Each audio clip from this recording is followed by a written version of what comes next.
Hi everyone, welcome to On the Other Hand. I'm Ariane Zurcher, and I am continuing to plod along on this sixth sphere of my Suspended World series. It's a series of 7 spheres, so I'm nearing the end, and things are moving slowly. I'm still not 100%, but I am getting there. I'm taking some probiotics, that's helping a lot.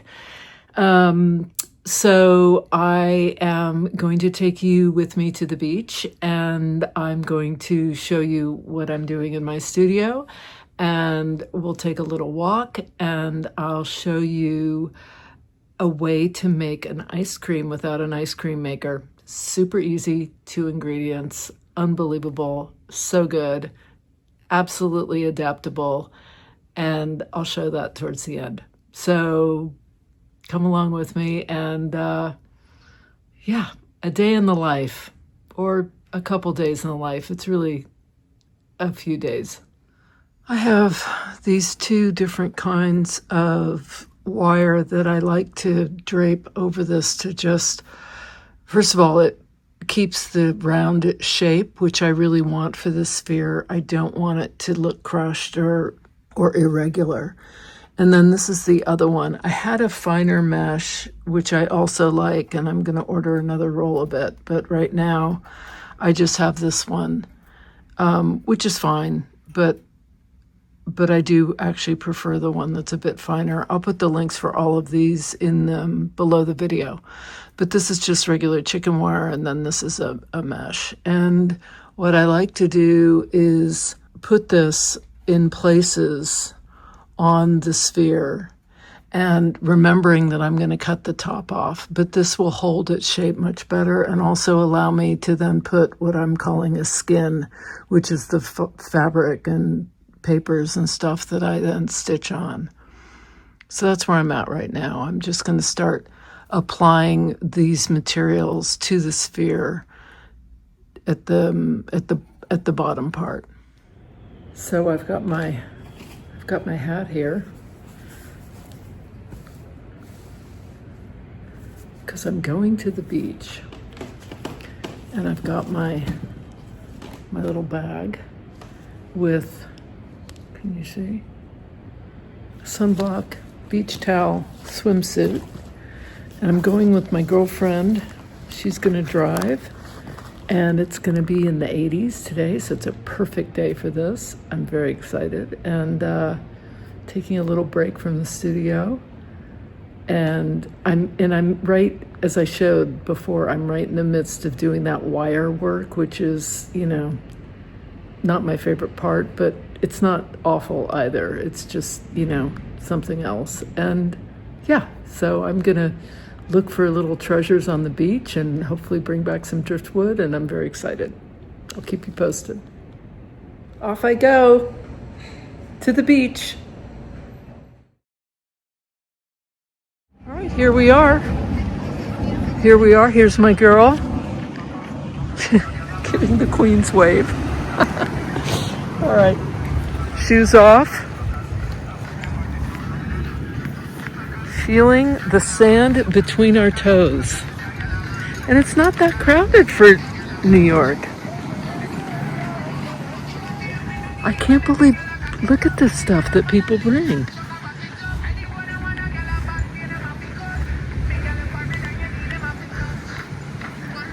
Oh my gosh. Well, it's gorgeous. This is our little spot. And this are these little chicks that are nesting. So we're not supposed to go over there.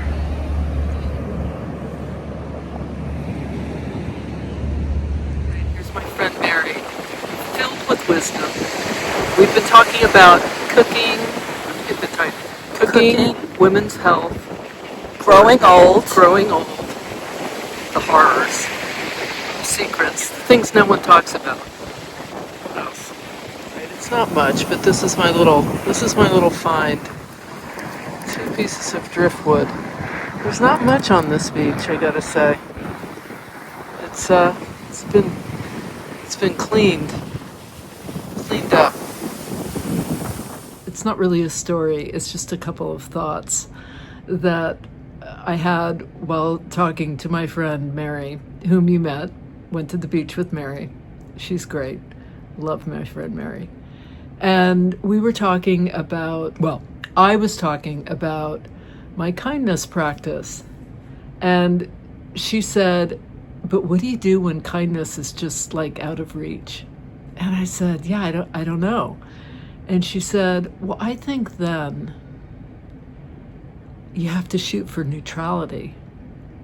And so I've been really thinking about that. We talked about it more while we were at the beach, and it was really interesting because she was saying sometimes we aspire to something, but it's so far out of our reach in a particular situation or circumstances. And so then what I would then do is feel kind of awful about myself, like, well, but this is really important to me, but I'm not getting there.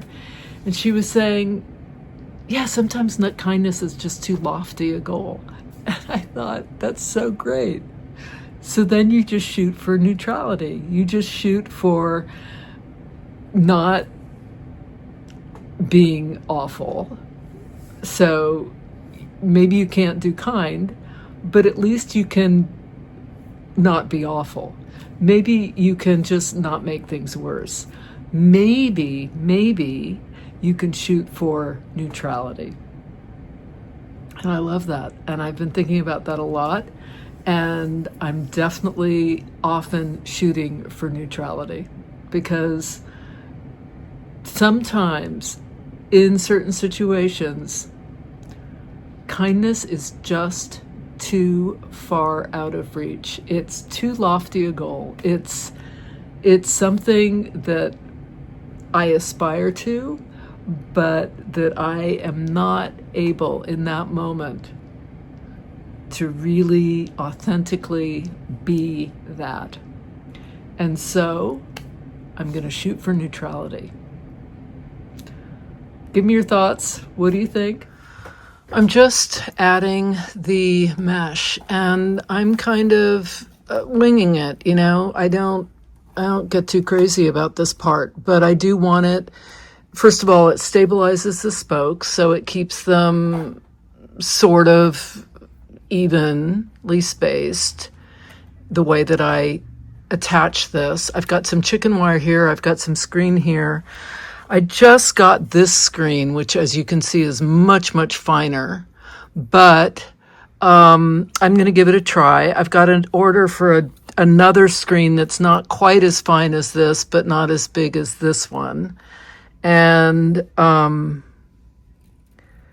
yeah, so I'll see how that goes. And I'm just going to keep, I'm not going to do the whole thing because it makes it really hard to then attach whatever I'm attaching. So I do like to work in smaller sections, and I may just put the rest of this down just so the spokes are kind of in place. And then from there, I'll start to create whatever I'm doing here, remembering that this top part here is going to be cut open eventually.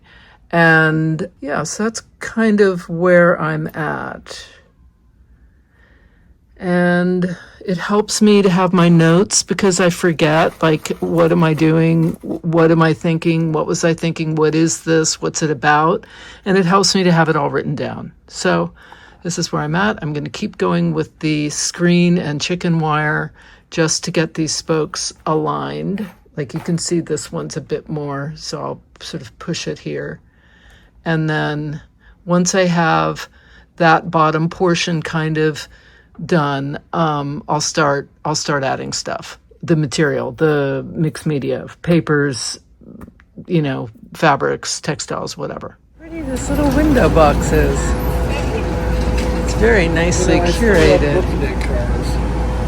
You still love looking at cars? Oh, we're just happy not to have a car. This is where I am with the sphere so far. And I'm going to do the next 1, 2, 3, 4, just so that these are spaced apart. And then I'm going to stop and I'm going to start adding the other stuff. But this is where I am. And I really need to keep my gloves on because, I don't know if you can see. And this is after a couple hours of being away from it's really not good. I'm so sensitive. So I'm going to have to put on my little elbow gloves when I do it next time. I'm going to drape it over so I don't forget. But now I'm going to show you an amazing no cooking, no ice cream maker ice cream. It's a soft serve. And it couldn't be more simple. So I'm going to show you how I do that. Okay, so what you do need is you need a really good, powerful mixer. I don't know about another blender. This is a Vitamix. It works beautifully. You need a can of sweetened condensed milk. This one's 14 ounces, but I also found this, which is oat milk, and it's 11.25 ounces. And I've played around with this, and this would be fine. You want about 20 ounces of frozen fruit. It doesn't matter what it is. So I'm doing this antioxidant blend. This is 16 ounces, so I'm going to do one bag plus a little bit more, and with one can. If I was doing this one, I could do this whole bag. And actually, you know what? That's what I'm going to do. I'm going to try the oat milk and see what happens. It doesn't matter, though. These are sort of like general figures. You can do more fruit, less of this, whatever. So the one thing that you do need is you need to, I'm going to open my can here. You need to, I have found it works better if you pour this condensed milk into the Vitamix first and then add, let's see if I can get this, and then add your fruit.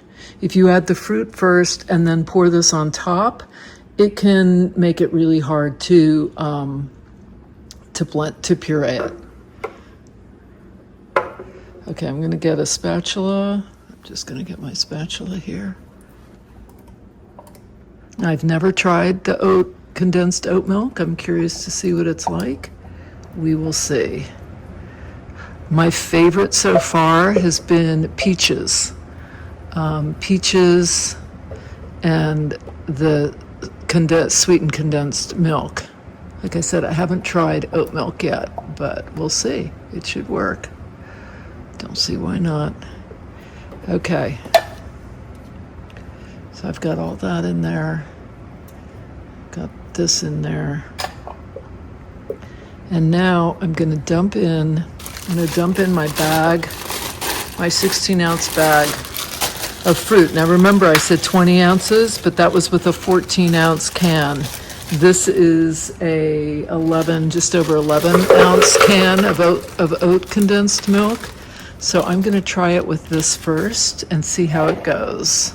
I can always add more fruit, depending on how you want it. So I'm going to hit the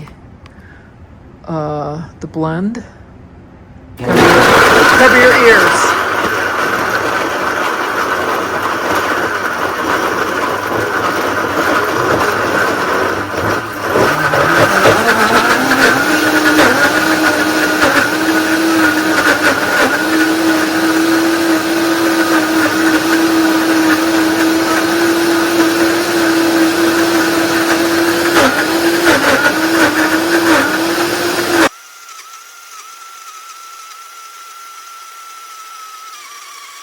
Okay, so this typically is enough, but if I have more fruit in here, then I can go blast it again. But there's some lumps in here, so I'm going to blast it again anyway. But this is what it's going to look like. I'm going to add a little more fruit. It's pretty sweet. So I'm going to add a little more fruit to this. So I'm putting in about half of this bag. That's another 8, so it's about 22 ounces. Like I said, the ratio, this is pretty forgiving.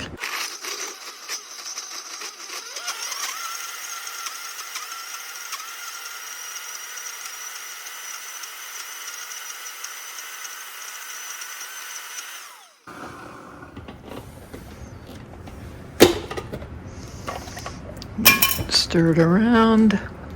That's a pretty good consistency. Do you see how it looks? It's like soft serve. Okay, let's give it a taste.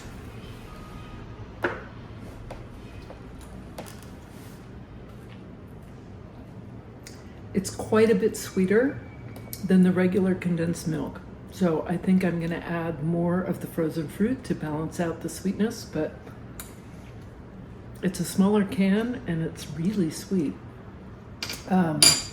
Yeah, so I'm going to add some more frozen fruit to make this a little less sweet. But you can really play with it, you know. If you like it sweeter, you add less of the fruit. If you want more of the fruit, it's going to be fine either way. But it's a really nice, easy way to make an ice cream. And then you just put it in some sort of container. Like I said, you can put it in a loaf pan, like a tin, and boom, it's good to go. Okay, I'm going to see how this goes.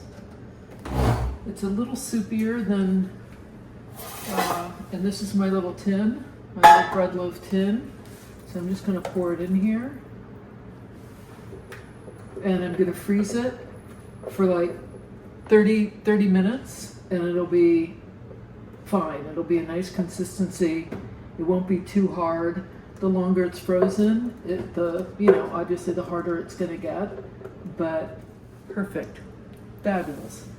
I'm going to put it in the freezer. I have my leather gloves on, or my faux leather, and this came, which is this is the mesh that I actually like.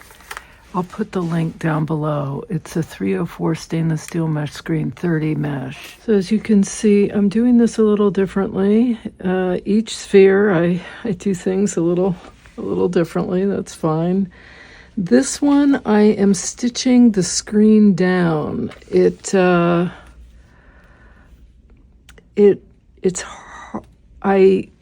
I folded it over in this one, but it doesn't really stay, and I really want this to stabilize the spokes. So I'm stitching it down with some of this thread, which is this kind of, it's a DMC, it's whatever, it's silver. And my skin is so sensitive to this stuff, like you can see I'm just all cut up. So if your skin is sensitive, I highly recommend getting these long gloves, and it does help. So I'm just going to go ahead and continue with this. This is that mesh that I showed you. It's a bit less dense than the other one. I like this a bit better.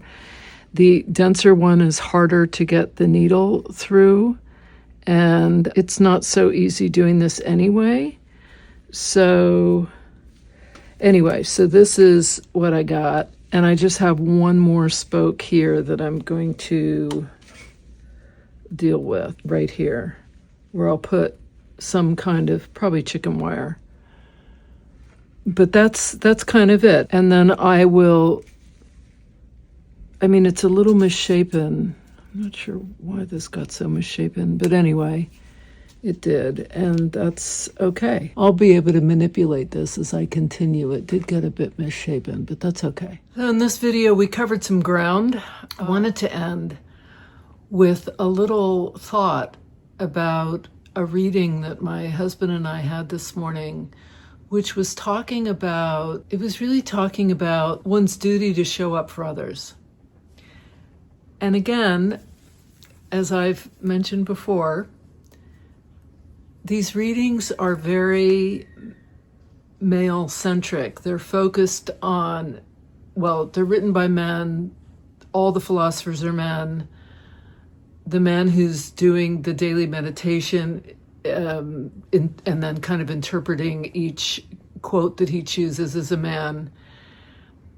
And it's very interesting to think about duty. And of course, his commentary was on work and workaholic, and not that there are women who aren't workaholics. There certainly are, and I've been one of them. But it's different because one of the things that struck me as we were reading this, and then as my husband was talking, and this was something that I then mentioned when I started to share my thoughts on this, which was workaholics, especially when you're talking about men, the idea that if there's a family, that the workaholic is actually able to continue in their workaholism, if you will, because there is someone at home taking care of everything else. But what I found really interesting was that didn't even get mentioned. And when friends of mine and when I myself have been very much in a kind of workaholic mode, there isn't anyone at home taking care of all the other things. I'm doing my work for my business, and then I'm coming home and I'm doing all of that as well. So it's actually quite different. And I found that really, really interesting. And so the month of July, the focus is on duty.